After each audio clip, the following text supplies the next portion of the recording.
Hey, what's going on, guys? Welcome back to Brotel. Today, Faye is our inheritance spotlight. She's an interesting unit to say the least. Not the easiest unit to theorycraft for most people, which is probably the reason why she got so many votes. Anyways, let's move on to the overview. So Faye's main point of interest is her weapon, Fire Sweep Bow Plus. She's the only unit so far that wields this weapon, and it neutralizes counterattacks completely for her and her enemies. It has 11 might, which is fairly high for a bow. I think it's very useful since she can attack whoever she wants with zero risk. The drawbacks from the fact is that she obviously can't counterattack back, and it slows down special cooldown. Despite the negatives, overall I still think it's a great weapon. Now let's talk about her stats. She has the highest base total stacks among all the archers, but they're allocated really weird. Everything is decent besides speed. Even though she has the best all-around defensive stats for an archer in regard to HP, defense, and resistance, she still isn't the best archer to be tanking hits with. Takumi is still the overall best defensive archer, and it's because of that speed stat. Yeah, Faye practically gets doubled by everyone, and that's going to hurt her offense and defense.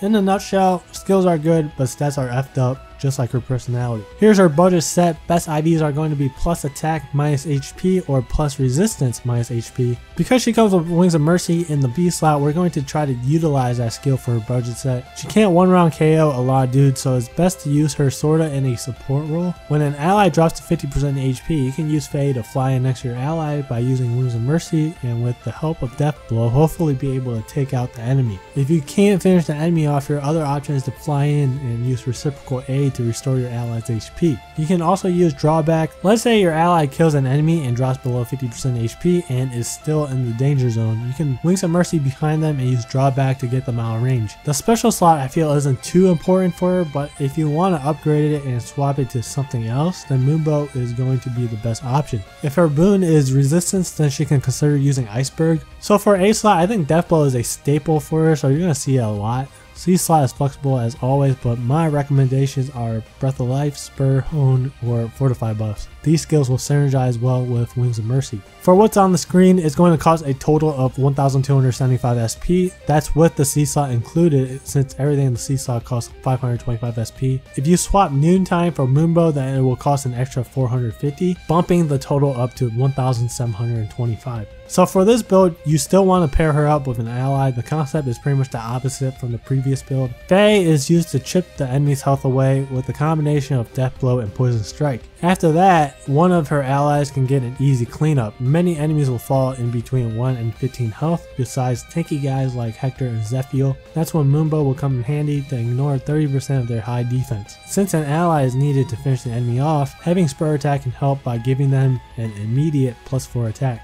Feather-wise, it isn't too bad. No 5 stars are required, but it will cost 2,355 SP. The last one is a Brave set. She won't be better offensively than Klein or Gordon because she has one less attack, but in case you have a bad IV Klein or Gordon laying around, then you can give Brave Bow Plus to Faye. IVs that will give Faye the best results on both ends are plus attack and minus speed.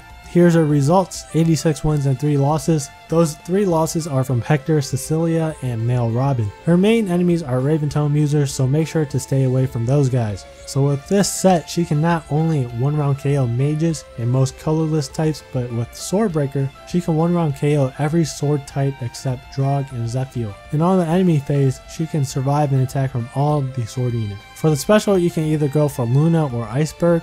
Luna gives her the best results, but you can opt for Iceberg if you don't have the fodder units for Luna. Iceberg will only prevent her from 1-round KOing Hinata, so it's not that big of a deal. Just don't use Iceberg with a Bane and Resistance. Yeah, you're going to need a lot of units for this set. The total cost is 3,000 exactly. Wow, what a cheap build. Alright guys, those were my builds for Faye. If you have any questions, feel free to ask them in the comments. As for the next hero, it will be Lilina. I think I will do Anna after Lilina just because I've done Alphonse and Sharina already and she's the last piece of the pie. Thank you guys for watching, and I'll see you guys in the next video.